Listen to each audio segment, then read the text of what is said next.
I've been a psychologist for years, decades really. I've built my life around control. I know my patients. I know their fears. And I know the mind's tricks. But nothing could have prepared me for what I found today. It was supposed to be a quiet afternoon. I was going through some old files, cleaning up my office, when I saw it. The red journal. It was sitting there, tucked behind a stack of old case notes. I hadn't seen it before, at least not that I could remember. It was strange. Unsettling almost, like it had been left there on purpose. I pulled it from the shelf, and the second my fingers touched it, a cold shiver ran up my spine. The leather felt too soft, too warm, too alive. I flipped it open, feeling the weight of it in my hands, the pages crackling as I turned them. The first page caught me off guard. It wasn't like the usual notes I took in sessions. Clinical, controlled, no. This was different. The handwriting was frantic, rushed, as if someone had written it in panic, and the first line sent a jolt through me. I can't remember what happened last night. I think I did something terrible.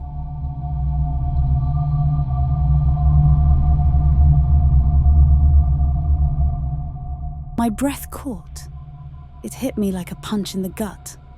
What did this mean? Who wrote this? Why did it feel so familiar? I stared at the page for what seemed like hours. My fingers tingled as I turned to the next. I thought I might find some logical explanation. Maybe it was a patient's notes I'd forgotten about. But then the next entry made my stomach turn. I saw him again today. The man with the grey eyes. He keeps telling me I can't remember. I think he's the reason for everything that's happening. The man with the grey eyes. I didn't know who he was. I had no memory of him. But something about those words felt like they belonged to me. Like I should know who this man was. But I didn't. I couldn't. I slammed the journal shut. My heart was racing now. My thoughts were tangled. Why did this feel like it was written for me? Who was the man with the grey eyes? Why did I feel like I should know him? Like I had known him. I tried to shake it off, to regain control. But something inside me was breaking. I had to calm down. I couldn't lose myself to this madness. I wasn't a patient. I wasn't them. I was a doctor. I could figure this out. I shoved the journal into the drawer. But it didn't feel like enough. I could still feel it pulling at me. The weight of those words was pressing down on my chest. The man with the grey eyes. I had to know more. But I couldn't afford to unravel myself. Not yet.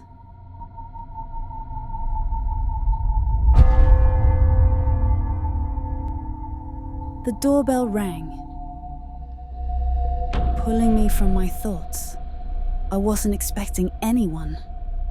My hands shook as I closed the drawer and tried to compose myself. I had a session with Ethan in an hour, but my mind kept drifting back to the journal. To the words, to the eerie feeling that something was terribly wrong. I opened the door, and there he was, Ethan. I had been seeing Ethan for weeks now. His sessions were never easy. He struggled with fragmented memories, broken pieces of his past that refused to fit together. But today, he looked different, haggard. His eyes were wide, filled with panic, like a man who had been running for too long and was about to collapse. Evelyn, he said, his voice barely a whisper. I can't stop it. I keep remembering things I shouldn't. I don't know if I'm losing my mind, but it's like someone's forcing these memories into me. The panic in his voice sent a shiver through me. I wasn't prepared for this. I motioned for him to sit, but my thoughts were already elsewhere. Someone's forcing memories? That sounded too familiar. I tried to steady myself.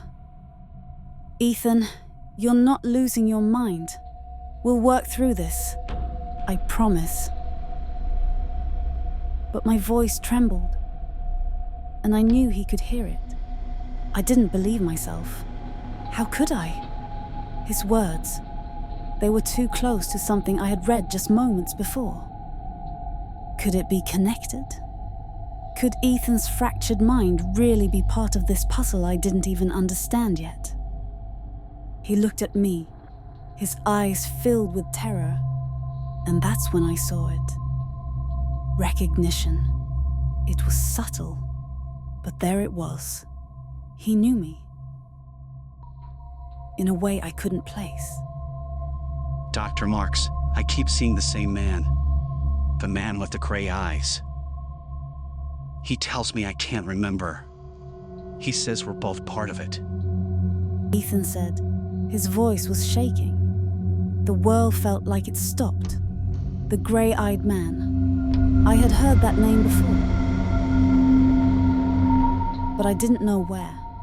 I couldn't place it. Had I seen him? Had I met him? His words weren't just familiar. They were my words. My memories.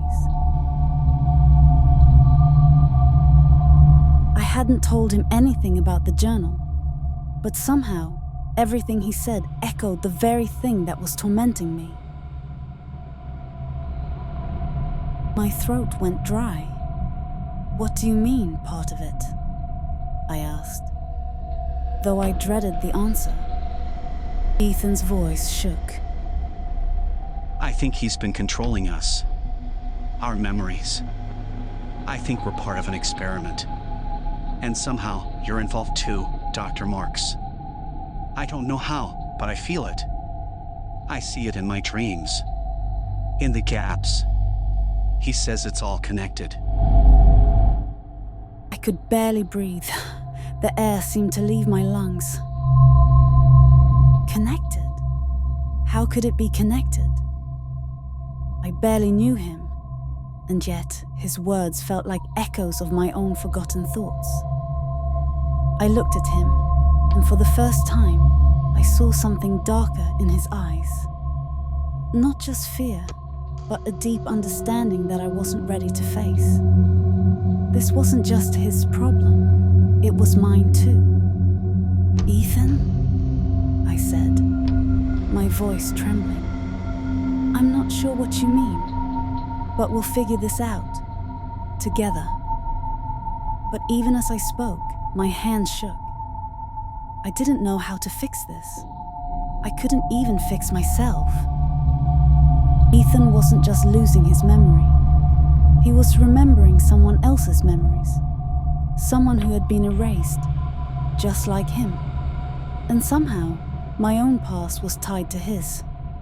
The more he spoke, the more I realized the gray-eyed man was in both of our lives. I could feel the walls of my office closing in on me. I was suffocating. I didn't want to believe it. I didn't want to hear it, but I couldn't escape. I couldn't ignore it. Ethan was staring at me, almost pleading. Dr. Marks, I saw him again today. Right outside your office. His voice broke, and for a moment, I felt the terror he was experiencing. He was just standing there, watching me. He said something I'll never forget. You're not supposed to remember. None of you are supposed to remember. His words hit me like a freight train. I wanted to dismiss it. I wanted to tell him it was just his mind playing tricks on him. But the truth was I couldn't. I couldn't ignore the fact that I knew that name, that man. The connection was real. And I was a part of it, just as much as Ethan was. I stepped back, my mind racing. The journal, the grey-eyed man, Ethan's memories. They were all tangled in a web that I couldn't escape. As Ethan sat across from me, his fear mirrored my own. We were both caught in something, a web of memories, memories that didn't belong to us.